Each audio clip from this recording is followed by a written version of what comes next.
Hi, and welcome back. Today I'll be reading chapter 33, and it is Raven. So, very similar to Monk, Raven also needs to find his peace. But before he meets up with the others at the restaurant, he does go back to the Plain of Jars briefly. So, we're May 2010. Let's see how Raven comes together. I close my eyes and I'm back. Christ, it feels so real. I'm back in my plane with the taste of stale beer on my breath, my heart and my head pounding. Backseater is going off about me not having Buddha with me. I can feel his anxiety, but I can't show it. I'm a man. Christ, I'm more than a man. I'm a raven. Despite not having completed my before flight ritual of rubbing my gold chain with my solid gold Buddha 9 times to the right and 5 times to the left, it feels good to be in my plane. I feel like everything I am is coming back to me. Woohoo! I scream. I'm grinning like a madman suddenly in command of his faculties. My heart has returned, and Backseater and I climb high up into an ocean of blue. Freedom holds my hand and escorts me around the mountains, over the roof of the jungle, and between narrow karst pinnacles. Freedom and I soar as long lost buddies, aware our fated mission ends in our destruction. But by Christ, we hang on to the moment, squeezing all time can hold until freedom leaves me to the place of no regrets. My airplane's nose smashes into the side of the mountain. The rest of my plane follows, folding like an accordion.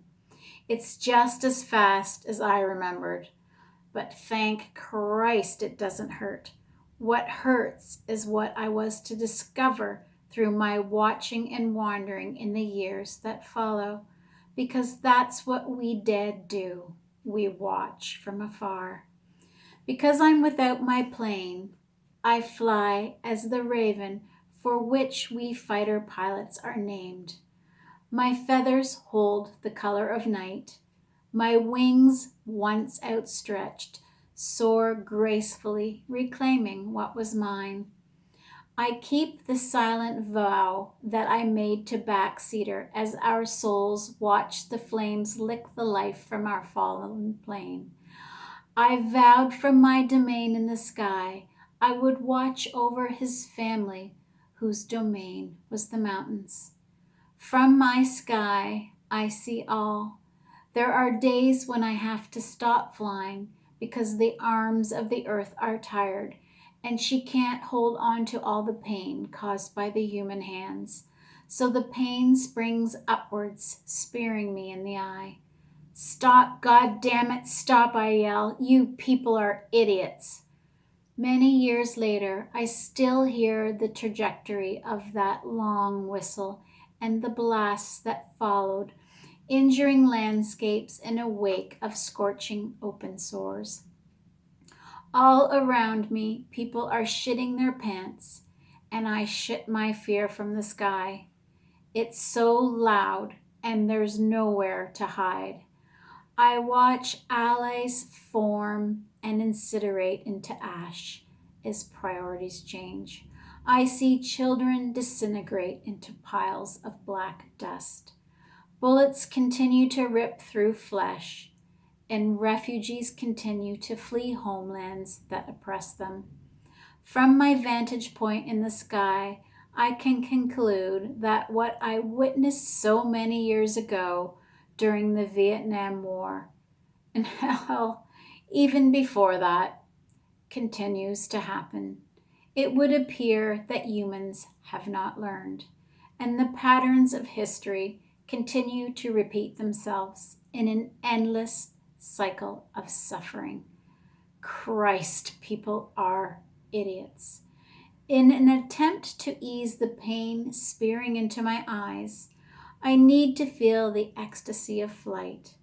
I point my head toward the earth and in a downward spiral I fall. When I land, I stand as I once did at the plane of jars. I dig into my shirt pocket. I don't need to look. My hand knows there's a pack of smokes waiting. I place the smoke between my lips. God, it feels good sitting there. Almost as good as flying. I strike a match against the rock. The smell of sulfur greets my nostrils as I light up and take a long, hard drag until the smoke fills my neck and lungs in a thick fog. I remember a time long ago when I reached into my pocket and pulled out a penny. Reluctantly, I release a smoky cloud that effortlessly evaporates into the air. Damn that Lincoln. At the time, I'd hoped that by leaving Lincoln in the stone jar, it would bring the person who discovered it luck. I'd like to think that it did. Maybe without Lincoln, young Mai would have been blown to her death rather than suffer the loss of her leg. I don't know. I need to believe it helped. Christ, I need to believe that some of the earthly actions I left behind, regardless of how small the gesture, actually benefited someone. I haul in another long drag, thankful for the sensation that fills me. I lean back against the jar and welcome the vision that plays before my eyes. It's a gang of giants who are patrolling the landscape in search of lost elephants. In need of a break from the roasting afternoon heat, the giants pause for rice wine. One of the giants looks in my direction and with a friendly nod tips his jar of laulau at me and says, "Cheers," before he downs it in a single gulp. Everyone continues, even the fallen. I put my hand over my eyes to shield them from the sun's golden rays. Its fingers reach out over the Laotian topography and illuminate even the darkened crevices. When I'm able to focus, the mountains and their jungle canopy dip in front of me. The wind drags the denseness of the sky's foliage in drapes of white feathers across the horizon, extending the Hmong babies' playground.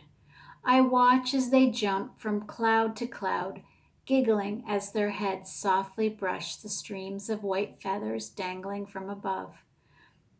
A beautiful leopard, its body covered in black spots that looks like clouds, lounges on a cushion of white, watching the babies.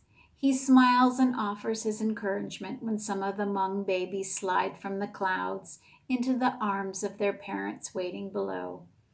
From the mountains, a silver beam beckons like a beacon, begging my eyes to follow its path that springs from all directions.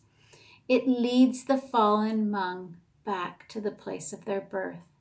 My eyes follow its rambling path up their mountains as it carves a warm, glowing path in the terrain.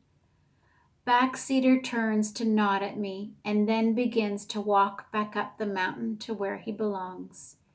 He has one arm around Bao's mother and the other around Bao's grandmother. In the grandmother's arms, a baby Bao sleeps as the four continue their ascent together amongst the fluttering wings of blue butterflies.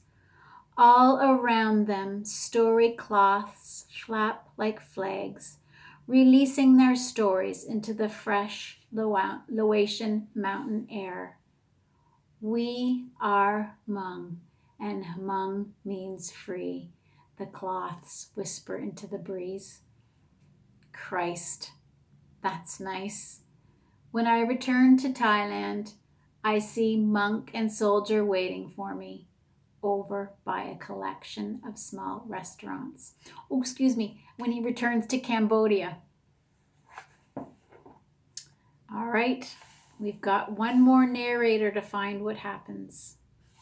Thank you for listening, and please subscribe to my channel.